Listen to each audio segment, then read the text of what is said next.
My mother squeezed my sister's hand, whispering that she deserved this fortune for her suffering, not realizing I was holding the match that would burn their entire world of entitlement to ash.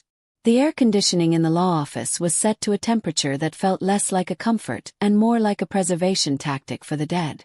It bit through my blazer, raising goosebumps on my arms, but I didn't shiver. I had spent 26 years learning how to be perfectly still, how to take up as little space as possible. Sitting in the plush leather chair at the far end of the mahogany conference table, I was doing exactly what I had been trained to do, remaining invisible. Across from me, the real family was putting on a show. My mother, Linda, was fussing over the collar of my sister's blouse. "You look pale, Brianna. Do you need water? A Xanax? I have one in my purse." "I'm just anxious, Mom," Brianna sighed, dramatically pressing a manicured hand to her chest.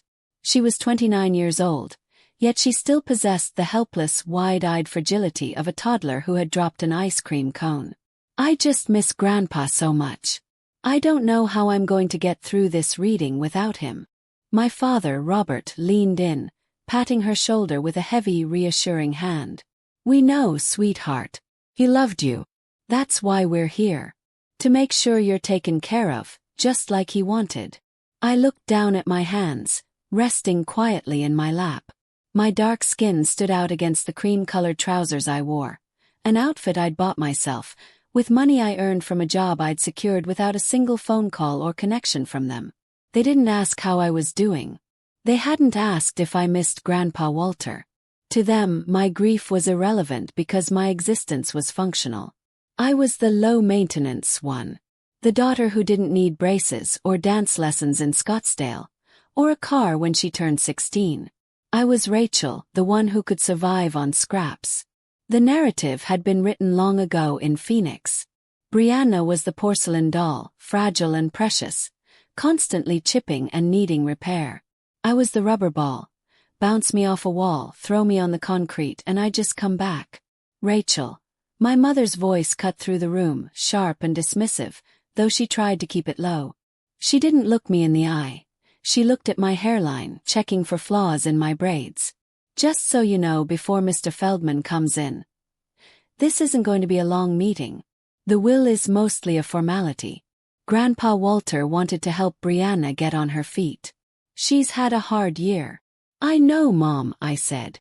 My voice was steady. "You told me at the funeral." "Good," she sniffed, turning back to Brianna. "I just didn't want you expecting. Well, you have your little tech job in New York. You're stable. Brianna needs support right now." Support. That was their favorite word for enablement. Brianna had needed support when she totaled her Jeep at 17 and got a replacement 2 weeks later while I was riding the city bus to my shift at a diner. She needed support when she dropped out of college because the professors were too demanding, while I was working double shifts to pay my tuition at Arizona State. But they were wrong about one thing. They thought I was here for money. They thought I was sitting in this freezing room hoping for a payout. I wasn't. I was here because of a phone call.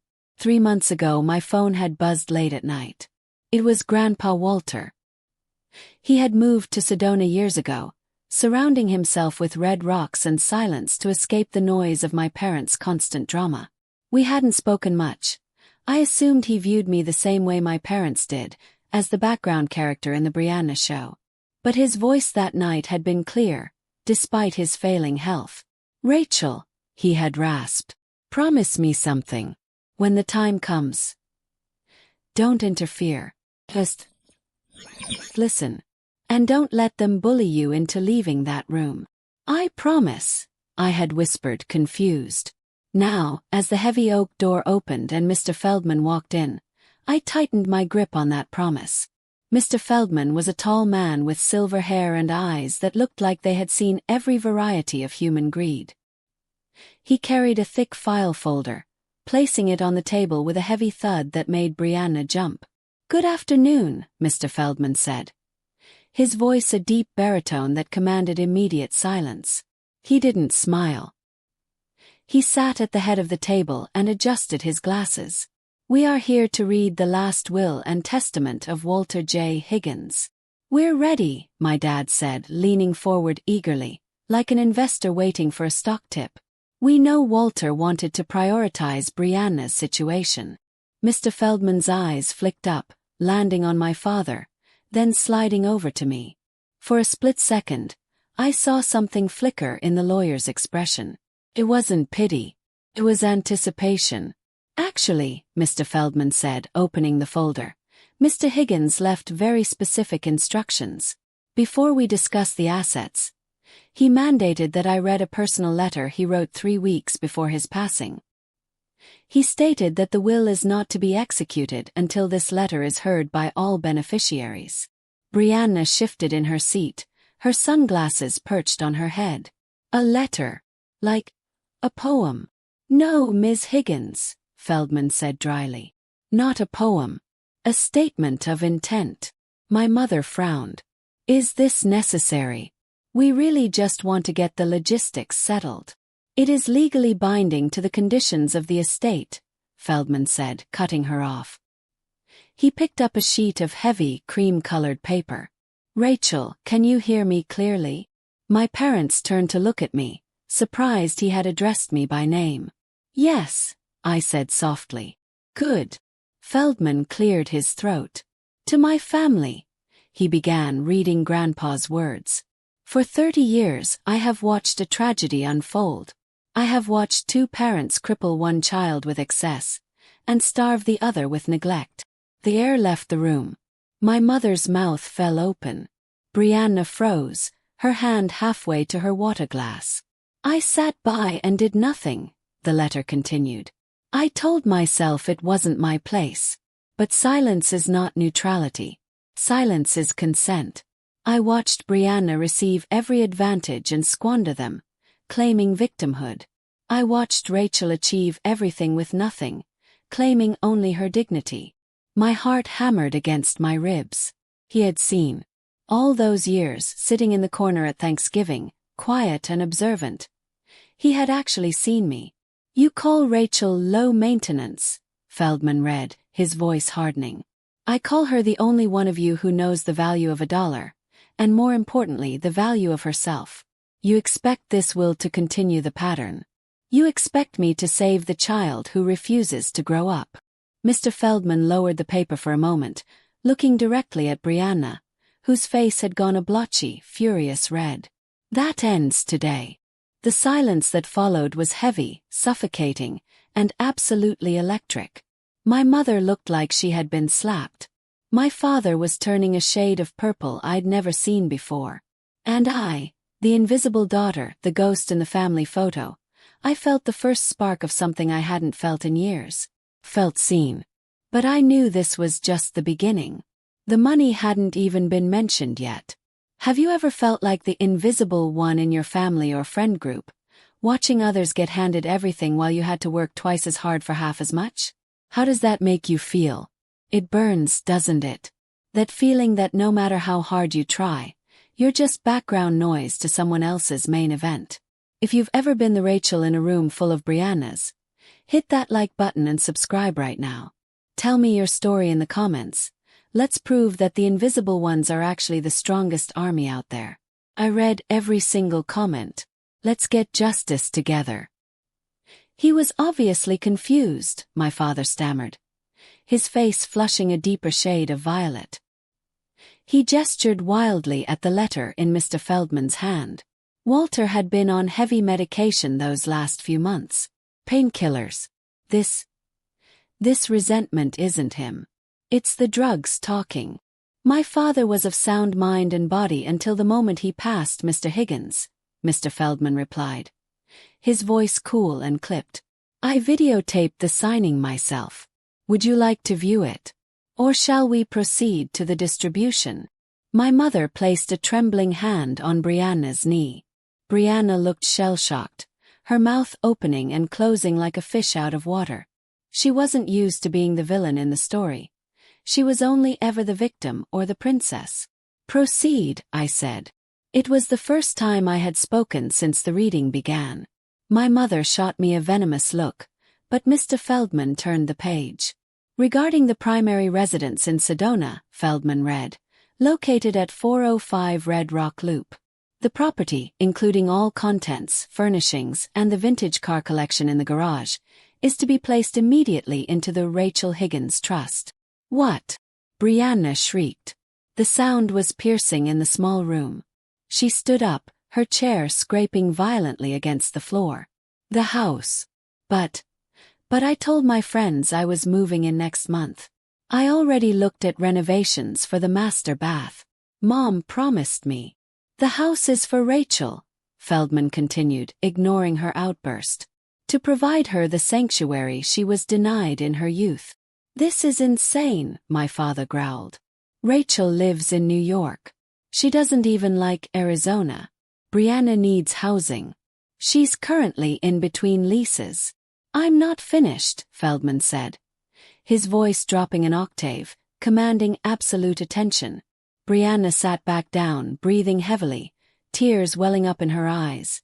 Tears of rage, not grief. Regarding the liquid assets, including the retirement accounts, stocks, and bonds, totaling $4.2 million, Feldman paused.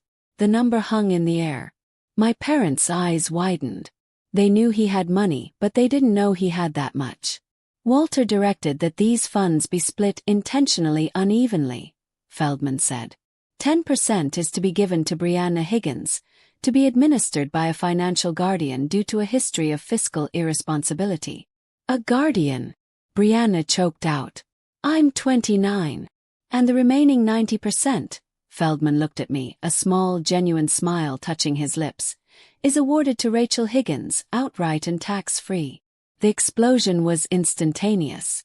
No. Brianna slammed her hands on the table. You manipulated him. You sneaky little witch. You called him and cried poor, didn't you? You turned him against us. We will contest this, my father announced, standing up to tower over the lawyer. This is undue influence. We'll tie this up in court for years.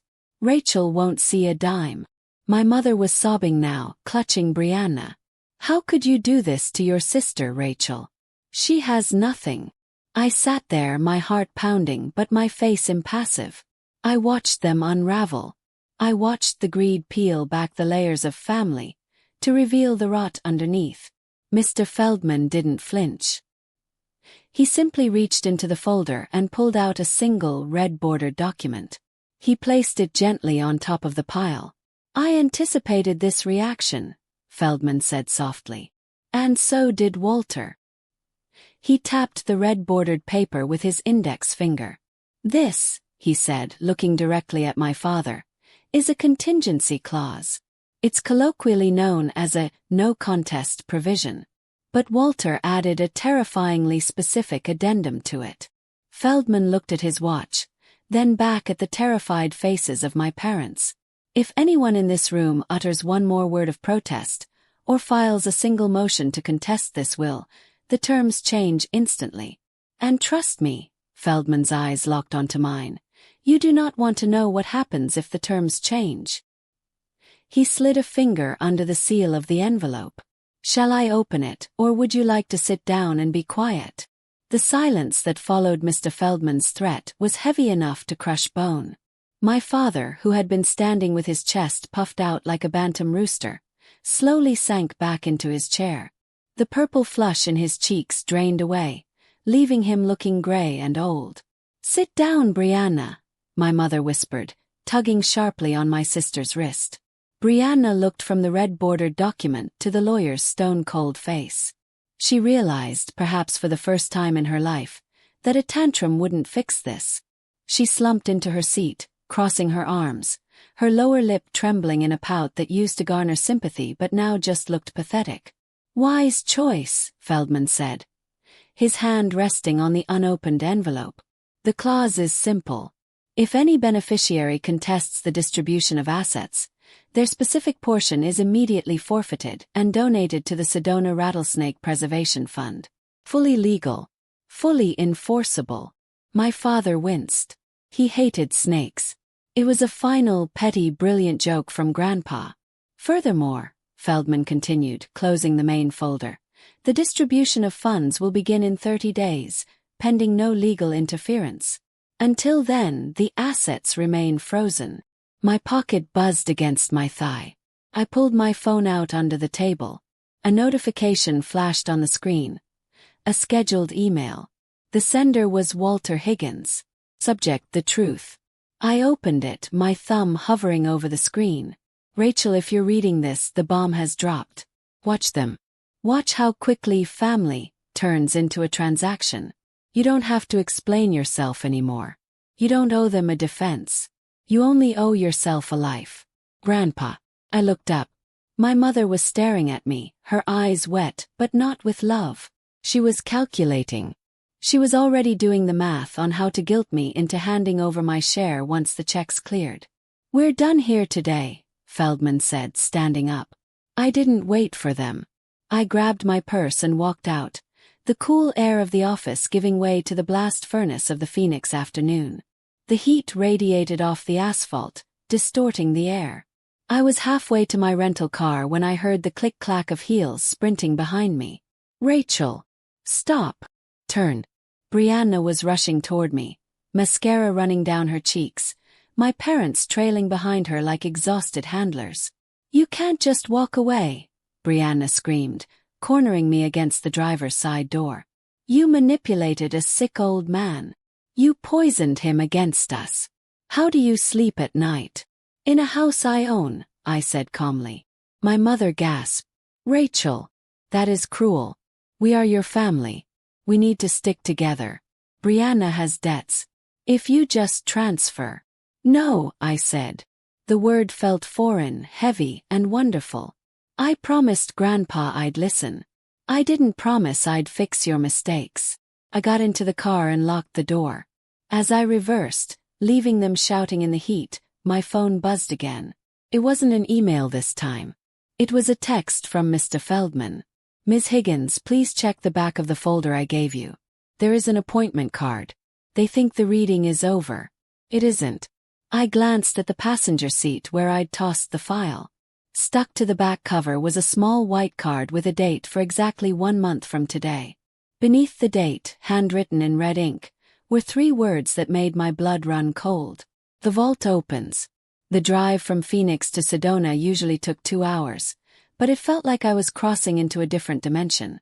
As the sprawling beige suburbs gave way to the towering red sandstone buttes, I felt the physical weight of my family lifting off my chest. I checked my phone only once when I stopped for gas. 47 missed calls. 30 texts. Mom, Rachel, please pick up. Dad is having chest pains. Brianna, you're a thief. I'm calling the police. Dad, we just want to talk. There's things you don't understand about the finances. I turned the phone off and threw it onto the passenger seat. When I pulled into the driveway of 405 Red Rock Loop, the sun was setting, casting long, bruised purple shadows across the property. The house was a modern masterpiece of glass and stone, perched on a ridge that overlooked the entire valley. And it was mine. I walked inside, the silence greeting me like an old friend. It didn't smell like an empty house. It smelled like cedar and Grandpa Walter's pipe tobacco. For the first few days I just existed. I slept in the guest room because the master bedroom felt too much like holy ground. I drank coffee on the deck, watching the hawks circle, waiting for the other shoe to drop. I knew my parents wouldn't give up. They were like sharks that smelled blood in the water. Only now they realized the blood was their own. Mr. Feldman had been clear. The vault opens in 30 days. The will reading had been the earthquake, but the vault, that was going to be the tsunami.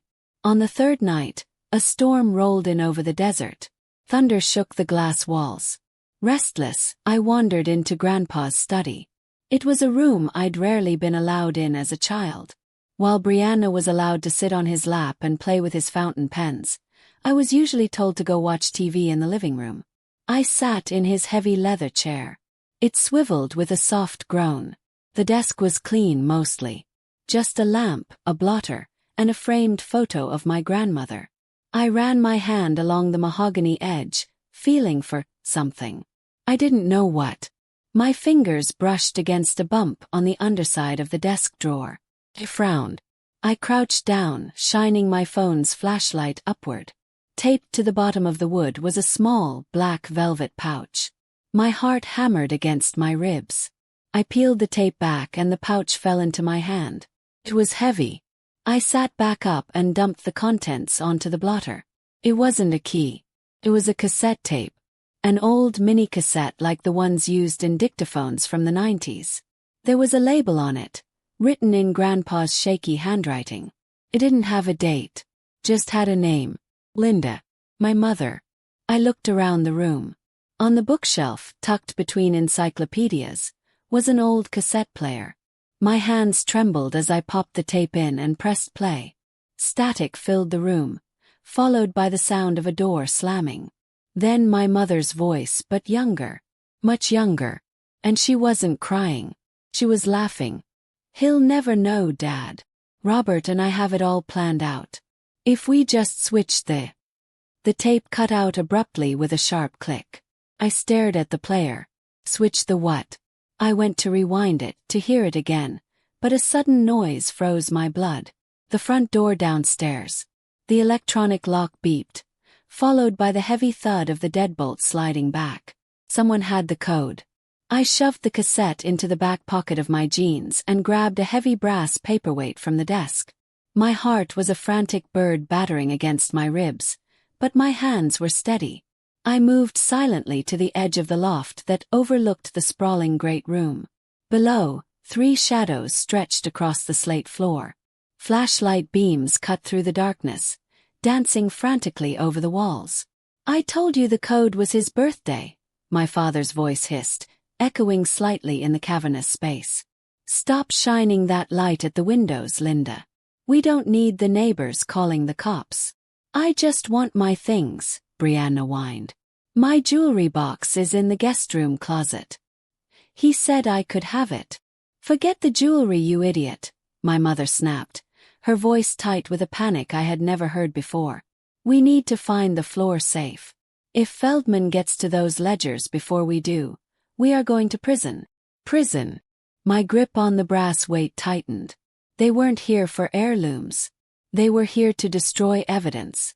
I stepped out of the shadows, flipping the master switch on the wall. The great room flooded with light. "Get out!" The 3 of them jumped as if they'd been electrocuted. My father dropped his flashlight. It clattered loudly, spinning across the floor. "Rachel!" My mother gasped, clutching her chest. She looked ragged, her usual perfect makeup smeared. You're here." "I live here," I said, my voice cold and echoing from the high ceilings. "You are trespassing. I'm calling the police." "Now, honey," my father said, putting on his best reasonable dad voice, though his hands were shaking violently. "There's no need for that. We just came to collect some family mementos. Pictures. Things that mean nothing to you." "You're looking for a safe," I said, descending the stairs slowly, step by step. "And ledgers. And apparently you're worried about prison." The color drained from my father's face. He exchanged a terrified glance with my mother. "You've been snooping." "It's my house," I countered. "I can't snoop in my own house. But you can go to jail for breaking and entering. The will contest clause is one thing, but criminal trespassing, that voids everything." "Rachel, please," Brianna pleaded, stepping forward. She looked small without her entourage of lawyers. "Just let us look in the basement. Just for 10 minutes. Then we'll leave you alone forever. Promise. You don't understand what's at stake. I understand that you've had the code to my house for 3 days and you waited until dark to break in," I said. "Get out." I raised my phone, my thumb hovering over the emergency call button. My father looked at my mother. A silent communication passed between them, a mix of fear, defeat, and pure venom. "Fine," my father spat. "We're leaving. But don't think you've won, Rachel. You don't even know what game you're playing." They retreated, backing out the front door like cornered animals. My father slammed it shut behind them. I waited until their headlights faded down the long driveway before I exhaled. I rushed to the door, re-engaged the deadbolt, and changed the security code on the keypad immediately. "Prison. Ledgers." I pulled the cassette tape out of my pocket. What had my mother been laughing about on this recording? And did it have anything to do with why they were so terrified of a safe? I ran back up to the study to retrieve the cassette player, but as I reached for it, I noticed something I had missed in my panic. The drawer I had found the tape in, the one I thought was empty, had a false bottom. In my haste to grab the tape, I had dislodged a thin panel of cedar wood. Underneath lay a single, yellowed envelope. It didn't have a name on it, just a date written in red ink. August 12, 1996. My breath hitched in my throat. Froze. That was the day I was born. My fingers felt numb, as if the paper inside the yellowed envelope was coated in ice. I sat on the floor of the study, the cassette player humming softly beside me, and pulled out the single document Walter had hidden for 29 years. It wasn't a birth certificate. It was a bank statement. Bank of Arizona, Trust Department. Account holder, Rachel Marie Higgins. Date, August 12, 1996. Opening deposit, $1 million. I stared at the zeros. I blinked, expecting them to disappear. August 12th was the day I was born. My grandfather, or maybe my grandmother Rose, had started my life with $1 million. Safety net. Fortune. I dug deeper into the envelope. Stapled to the back of the statement was a carbon copy of a transfer request, dated 3 days later. Transfer to Robert and Linda Higgins, custodial ACCT reason. Administrative error/beneficiary correction. Signed Robert Higgins. They hadn't just neglected me. They hadn't just favored Brianna. They had funded Brianna's entire life of luxury. Her Jeep, her dance lessons, her subsidized apartments, with my money. The scraps I was grateful for were just the crumbs of my own stolen loaf. A wave of nausea rolled over me. I thought about the nights I walked home in the rain because I couldn't afford cab fare.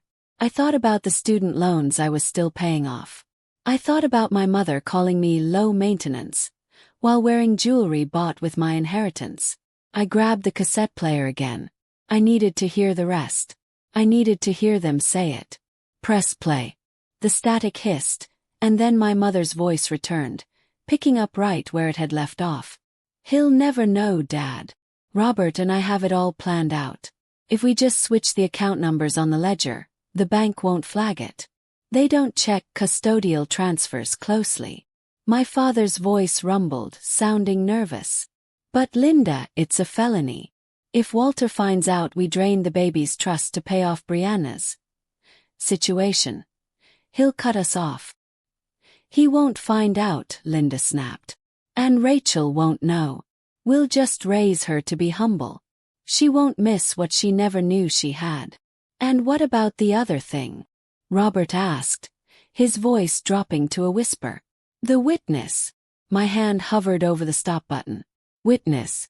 Taken care of, Linda said, her tone sending a chill down my spine that had nothing to do with the AC. We paid him off. He won't talk about what he saw Brianna do. Froze. What he saw Brianna do. The tape clicked off. I sat in the silence of the massive house, my mind racing. The theft was one thing, that was greed. But this was something else. Brianna was 3 years old when I was born. What could a toddler possibly do that required a witness to be paid off? My gaze drifted to the window, staring out at the dark silhouette of the red rocks. Suddenly, a bright light flashed from the detached garage down the hill. The motion sensor floodlights. I hadn't triggered them. And my parents had left 20 minutes ago. I stood up and walked to the window, peering down into the darkness. The garage door was slowly opening. And inside, sitting in the driver's seat of Grandpa's vintage 1965 Mustang, was a figure. The interior light of the car was on. I could see the face clearly. It was Brianna. She hadn't left with them. I didn't bother with shoes. I sprinted down the gravel path, the sharp stones biting into my feet, but the adrenaline numbed the pain. By the time I reached the garage, my breath was coming in ragged gasps. The side door was unlocked. Threw it open. Brianna wasn't trying to steal the car. She was destroying it. She was in the driver's seat of the pristine cherry red Mustang, her nails clawing frantically at the leather dashboard. The glove box was hanging open, its contents spewed across the floor mats. She was sobbing, a guttural, terrified sound that echoed off the concrete walls. "Get out!" I shouted, slapping the hood of the car. The sound cracked like a gunshot. Brianna jumped, her head snapping toward me. Her eyes were wild, rimmed with black mascara tears. She looked less like a beauty queen and more like a trapped animal. "I can't find it," she screamed, her voice cracking. "He said it was in the car. He said if things got bad, to check the Mustang." "Who said?" I demanded, yanking the driver's door open. "Dad." "Grandpa," she wailed. She slumped against the steering wheel. "Grandpa told me. Years ago.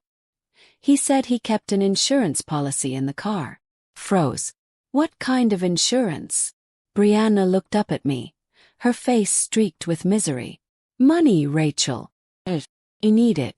The guy. The witness, he's asking for more. He saw the news about the will. He knows the payments stopped when Grandpa died." The pieces of the puzzle slammed together with sickening clarity. "The tape," I whispered. "The witness my mother talked about." "What did you do, Brianna?" She went pale. I was 16. It was an accident. I was driving the Jeep. He came out of nowhere on his bike. Mom said she fixed it. She said she paid everyone off." My stomach churned. They had used my trust fund, my birthright, to pay off a witness to Brianna's hit and run. They had drained my future to bury her past. "And now he's back?" I asked, my voice trembling with rage. "He wants 50,000 by Friday," she whispered. "Or he goes to the police." "I'll go to prison, Rachel." "I can't go to prison." She turned back to the dashboard, ripping at the air vent. "Grandpa knew. He knew they were bleeding him dry. He told me once, when the well runs dry, look in the trunk of the Mustang. But be careful what you find." I stared at her. "Pop the trunk." "I tried," she cried. "The latch is stuck." I shoved her aside and reached under the dash, finding the release lever. I yanked it hard. With a metallic pop, the trunk lid sprang open. We both ran to the back of the car. The trunk was empty, save for a spare tire and a jack. "No!" Brianna shrieked, falling to her knees. "It's not here. He lied." "Wait," I said. I saw something taped to the underside of the trunk lid. It wasn't an envelope this time. It was a key. A small, silver key with a tag attached to it. Peeled it off. The tag had an address written on it. Sedona Self-Storage, Unit 4B. And beneath the address, in Grandpa's handwriting. "For the one who seeks the truth, not the money." "Give it to me." Brianna lunged for the key. I stepped back, holding it out of reach. "No. This isn't for you. Rachel, please. My life is over without that money." I looked at my sister, really looked at her. For the first time, I didn't see the golden child. I saw a drowning woman pulling everyone down with her. "Your life," I said, gripping the key tight, "is about to change. But not the way you think." I turned to leave, but headlights swept across the garage walls. Car was coming up the driveway. Yes, it wasn't my parents'. It was a black sedan with tinted windows. Brianna gasped. "Oh God. It's him." The black sedan didn't park. It blocked the driveway, sealing us in. The engine idled with a low, threatening rumble that vibrated through the concrete floor of the garage. A man stepped out. He was lanky, wearing a suit that looked expensive but fit poorly, like a snakeskin trying to pass as silk. He didn't look like a thug. He looked like an accountant who had broken bad. "Vance," Brianna whispered, shrinking behind me. She was gripping my arm so hard her nails dug into my skin.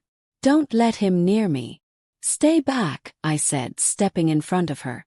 I held the silver key tight in my fist, the metal biting into my palm. Vance walked into the garage, his shoes clicking on the oil-stained concrete. He stopped 5 feet away, a smirk playing on his thin lips. "Rachel Higgins," he said, his voice smooth and oily. "I've heard so much about you. Your father just called me. He was very distressed. He mentioned that the bank of Mom and Dad is closed, and that the new branch manager is you. My father sent you?"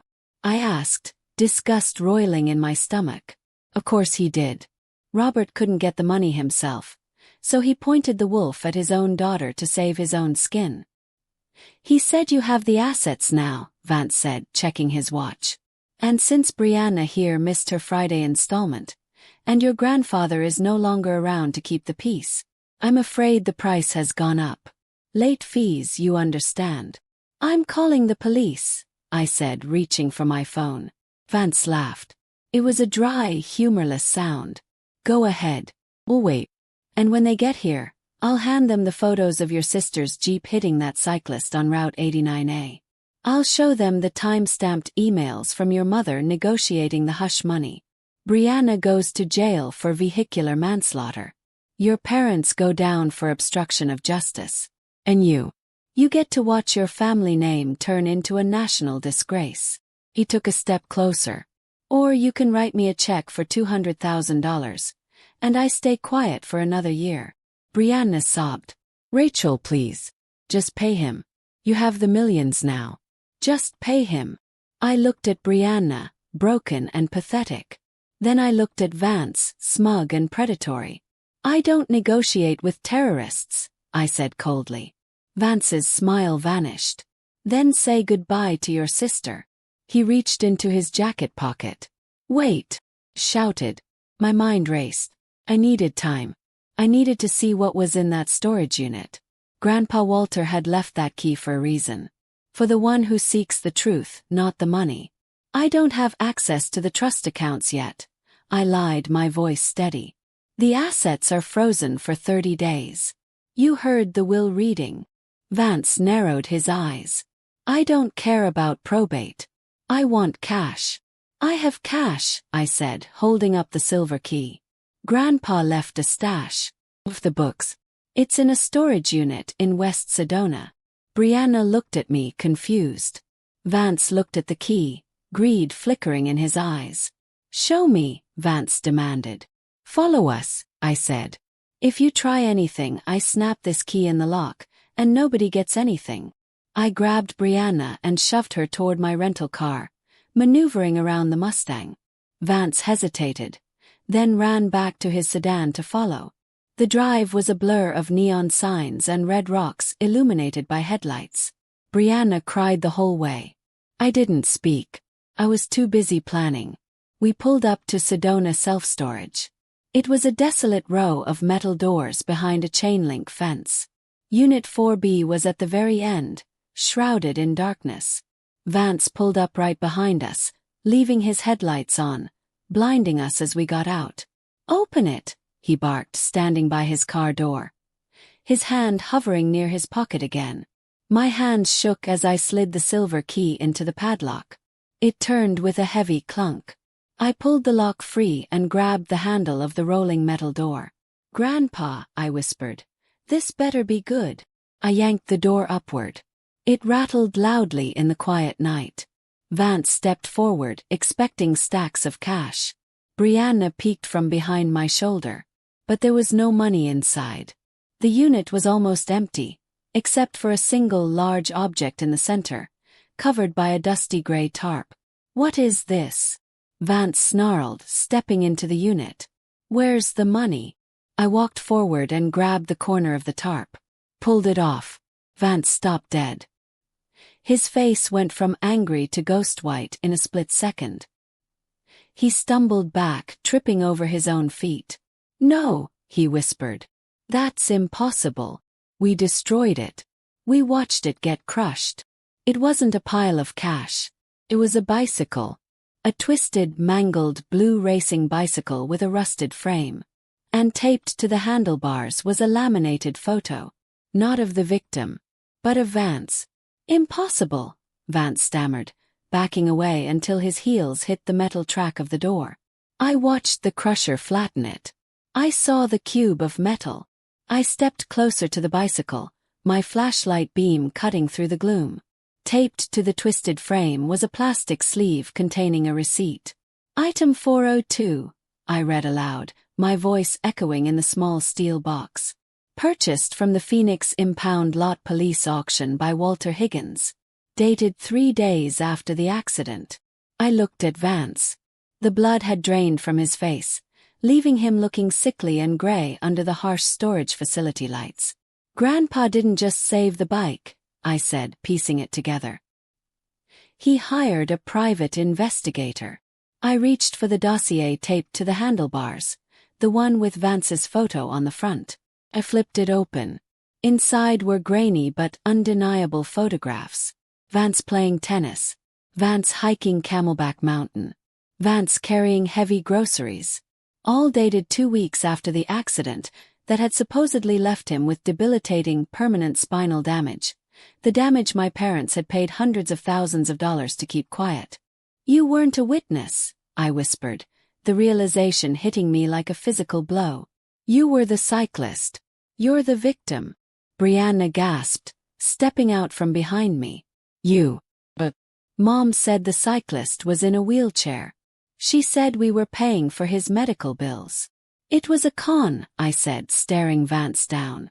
You threw yourself at her Jeep, took a dive, and when you realized my family had money and a terrified teenage daughter, you decided to milk them for a decade. Grandpa figured it out. He bought the bike to prove the damage didn't match your story, and he had you followed. Vance licked his lips, his eyes darting to the exit. It doesn't matter. Your parents are still accomplices. They paid hush money. If I go down, they go down. Maybe, I said, holding up the dossier. But you go down for insurance fraud, extortion, and grand larceny. That's 20 years, Vance. Minimum. I took a step toward him. Walk away. Right now. If I ever see you near my sister or my property again, this file goes to the FBI. Vance looked at the file, then at me. The smirk was gone.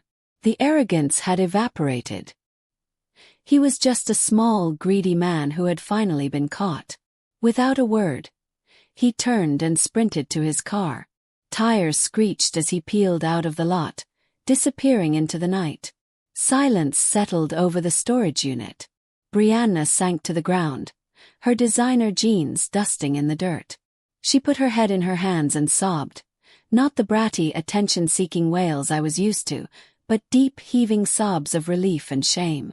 I thought I ruined everything, she choked out. For 10 years I thought I was a monster. Mom and Dad told me I destroyed the family. They made me feel like I owed them my life because they covered it up.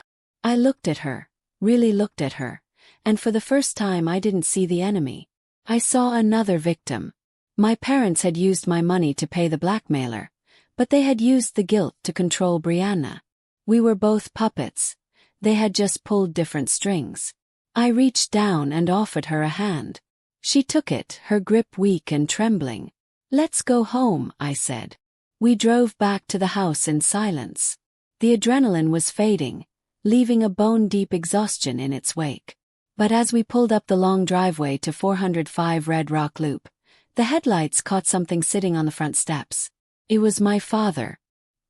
He was sitting alone, his head in his hands, a bottle of scotch beside him.